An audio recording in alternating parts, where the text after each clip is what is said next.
What's going on, everyone? So in today's video we are going to talk about the Focusrite Scarlett Solo. I have the second generation right here. It's what I've been using for all my videos. There is now the new third generation, which has some new features, so I thought I'd like to compare the two and see what's new with the third generation. So let's check them out.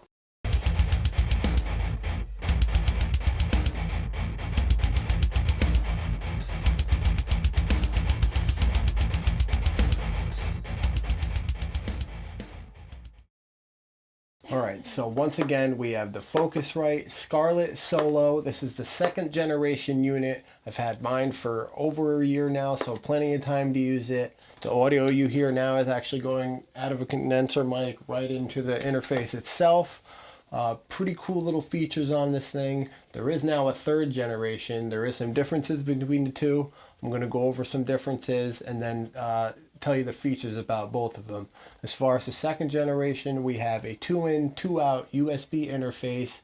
It's powered by USB, so you can take it on tour or go outside or just record on the go, which I thought was an awesome feature.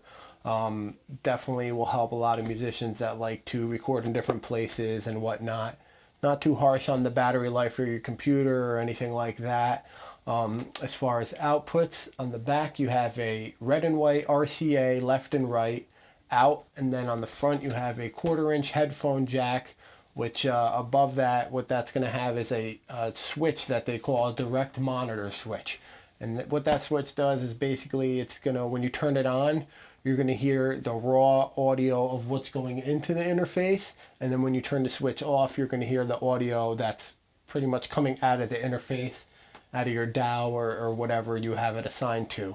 Now, as far as inputs on this thing, you have one XLR input that has the option of phantom power. The preamp on this thing's pretty awesome, nice and clean and clear, no issues with that. You have one 1/4-inch input that has the option of line or instrument switch, and what that does is basically just kind of a different signal. So you're going to have on the instrument side, it's a little bit just of a hotter signal than when you have the line selected.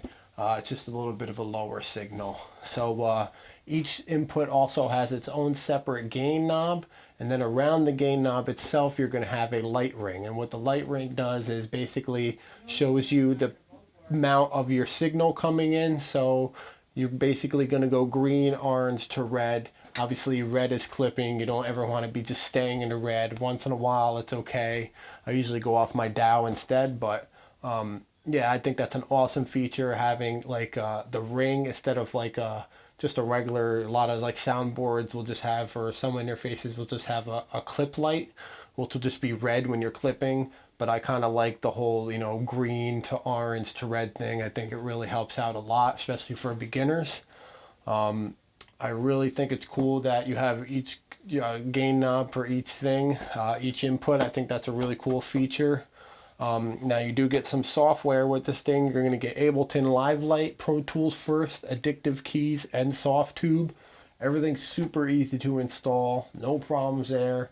The fact that it comes with Pro Tools First is pretty cool, a lot, especially for beginners. If you never use Pro Tools itself, Pro Tools First will definitely show you and introduce you to the ropes as far as Pro Tools programming and all that stuff. So I think that's really cool.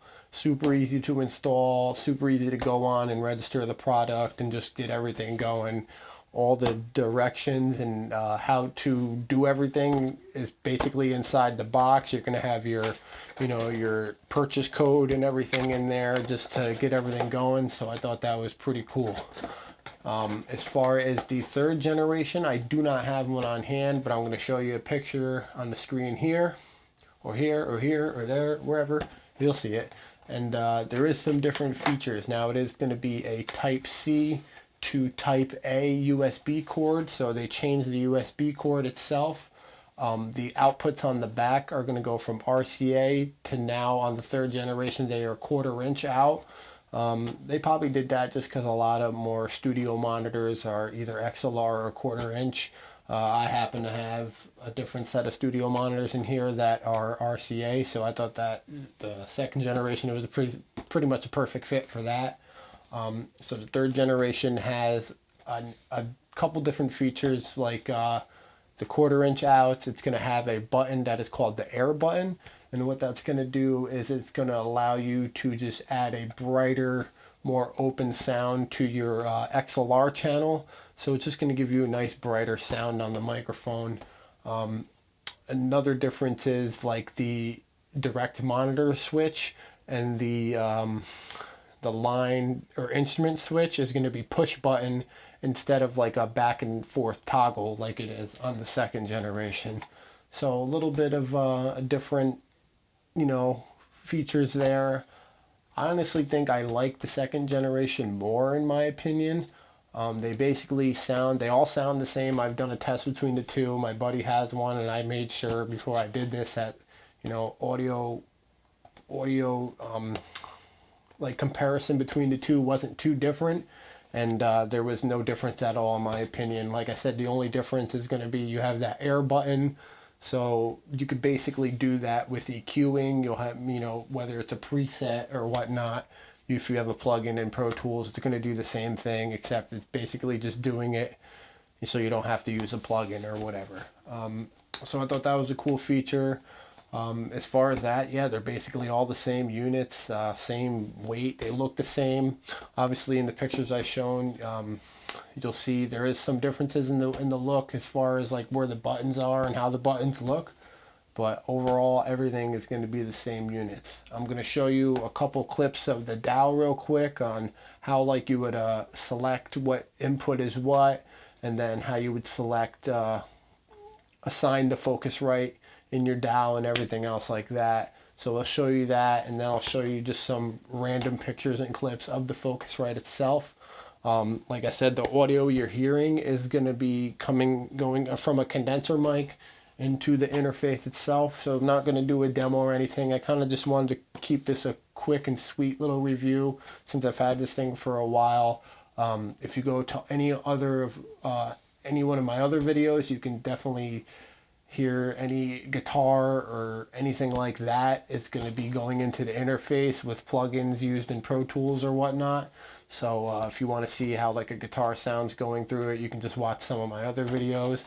I kind of just wanted to do, a quick review on these things and kind of go over the differences between the 2nd and 3rd generation. So I'll show you a quick little clip of how it is in the DAW, and then maybe just some random other pictures. But let's show you that real quick, and then we'll be right back, and I'll show you some pictures. So if you go up here to Setup, and then you're going to go down to Playback Engine, and once you click on that, little box will come up, and you'll be able to select your output as your Focusrite. And you'll see once you select that, you'll be able to choose your sample rate. 256 is what you should really keep it at, unless you're having latency issues, and you can adjust accordingly. Then you would go over here to these boxes on your track, and you can pick input 1 or 2, and then obviously input 1 is input 1 on the Focusrite, input 2 is input 2 on the Focusrite. Output should be outputs 1 and 2 stereo, which is the outputs on the back of the Focusrite. And then obviously by going over to the little green box, that is going to assign your sound, turn your sound on or turn it off when your instrument's live or not. So that's pretty much how you would assign everything for the Focusrite. And then here I just have some clips on how my Focusrite is hooked up to my computer. Obviously I have an XLR in and a 1/4 inch in, and RCA out on the way my rig is set up. So I just wanted to take some quick clips. Alright, so quick little video. I just wanted to go over what I thought about this thing after I've had it for around 1.5 years or so. I really recommend getting one of these. Literally the only thing I probably don't like about these things is I wish there was a separate headphone volume. But I mean, that's really not a huge deal, but it would be a nice feature maybe in the 4th generation or whatever they do next. I think it would be cool to have that option for a headphone volume itself. So yeah, no complaints. I really highly recommend getting one of these, whether it's you're probably going to find more of the 3rd generation now than you will the 2nd generation. Some stores might have the old stock of the 2nd generation, but either way, I don't think you'll be disappointed. I mean, just for what I have set up, the second generation kind of works out better. But I mean, I wouldn't mind having either one because they're really not that different, and there's just a few more features on the third gen. So quick little video. I really appreciate you guys watching. Stay tuned for more videos coming up. If you like this video, give it a like, subscribe, and definitely share this if you will. It means a lot. Leave a comment. Tell me if you like it. If you don't like it, that's cool. That's fine too. I'm totally down with that. So thanks for watching again, guys. We'll see you later.